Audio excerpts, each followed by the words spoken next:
After the Russians secured Pentagon-run biolabs in Ukraine, the US Embassy was caught deleting proof of this from their website.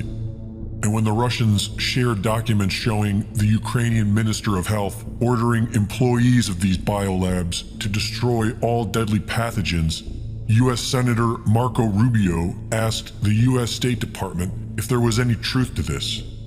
Undersecretary Victoria Nuland not only confirmed the presence of the labs, but confirmed that they contain weaponized biological agents that they now fear the Russians will indiscriminately use to start a world war. The Pentagon calls them bio-research labs and containment labs, and claim their clandestine operation is all somehow in self-defense. But they are admittedly creating and storing weaponized biological material, and so these biolabs are in violation of Article 1 of the Prohibition on Biological Weapons. During the past couple years, citizens of the world have been getting an advanced education on bioweapons. And the very same crooks we see foisting the Great Reset medical tyranny are involved in the Ukrainian bioweapons labs. This is all being paid for with tax dollars through the Pentagon's Defense Threat Reduction Agency, the DTRA. US company Black & Veatch has been working closely with the DTRA building bioweapons labs since 2003. Black & Veatch share an office in Kiev with Metabiota, who signed an $18.4 million contract with Black & Veatch in 2014. Metabiota got their start in 2015 with funding from Hunter Biden's Rosemont Seneca Technology Partners, who gave Metabiota $30 million to help protect the world from the spread of epidemics. This is the very same Rosemont Seneca that was mysteriously wired $3.5 million from the wife of the former mayor of Moscow. And the very same Metabiota partnered with Peter Daszak's EcoHealth Alliance, the group that Dr. Fauci used to funnel money to the Wuhan lab for gain-of-function research in 2014. In 2014, Metabiota, EcoHealth Alliance, and the Wuhan Institute of Virology were together researching infectious diseases deriving from Chinese bats. Metabiota is working with known CIA front In-Q-Tel. It is funded by the US Department of Defense, the NIH, the Bill and Melinda Gates Foundation, Google, and the National Geographic Society. Metabiota's founder, Nathan Wolfe, sits on the board of EcoHealth Alliance and is a member of DARPA's Defense Science Research Council. In 2012, he wrote a book titled The Viral Storm: The Dawn of a New Pandemic Age, wherein he thanked his friends, pedophile Jeffrey Epstein and biotech venture capitalist Boris Nikolic. Boris Nikolic was named Jeffrey Epstein's successor executor upon his death. Wolfe has also been seen hanging out with Ghislaine Maxwell on multiple occasions. He is also one of Klaus Schwab's young global leaders, trained on how to enact the Great Reset agenda being directed by the World Economic Forum.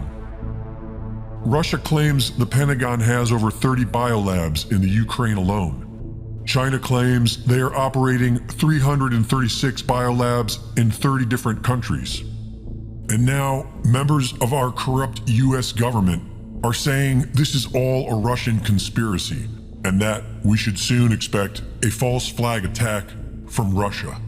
If there's a biological or chemical weapon incident or attack inside of Ukraine, is there any doubt in your mind that 100% it would be the Russians that would be behind it? There is no doubt in my mind, Senator, and it is classic Russian technique to blame on the other guy what they're planning to do themselves. For years now, Russia has made verifiable claims that the US is running secret biological weapons labs around their borders. And while Western media now claims this to be misinformation, back in 2013 they reported on it.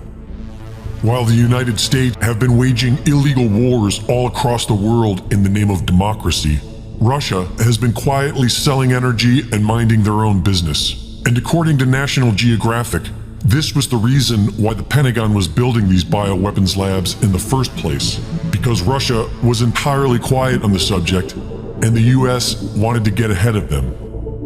The initial biolab in Kazakhstan was built by the US for $100 million to store high-risk diseases such as plague and anthrax, and was hoping to attract scientists who might otherwise create biological weapons of mass destruction for someone else, in order to keep the world safe. The US has since built several labs in Kazakhstan. Most recently, a biosafety level 4 lab to be completed in early 2022. As early as 2004, the Pentagon's Defense Threat Reduction Agency, DTRA, began creating a network of biolabs for infectious diseases in Uzbekistan. And within a few years after operations began, outbreaks of unknown diseases were reported in the same areas as the labs. In Georgia, leaked documents show that the US Embassy has been transporting deadly pathogens and human blood as diplomatic cargo, in a scheme where private US contractors working for 3 different US biolabs have been given diplomatic immunity to do so. Shortly after Russia invaded Ukraine, At War Clandestine released a video with maps of US biolabs matching up with maps of the recent attack, suggesting that Russia was securing these top-secret biolabs. Western media claims this is false, but fails to debunk it. And once the video goes viral, the US Embassy in Ukraine is caught deleting evidence of these labs from their website. But not before an independent journalist was able to copy documents showing 11 Ukrainian biolabs funded by the Pentagon. The Russian embassy to Bosnia has accused the US of filling Ukraine with biolabs, which were very possibly used to study methods for destroying the Russian people at the genetic level. And so, what isn't threatening about the US encircling Russia with top-secret biolabs? And who on earth thinks it's a coincidence that everyone involved in the United Nations Great Reset are now the Ukraine's greatest allies of all time? The mercenaries and war profiteers in America are getting excited about making short-term profits off the dead. But the only ones who will benefit from this war are the crooks at the top, who have been caught committing the most heinous crime against humanity in all of recorded history.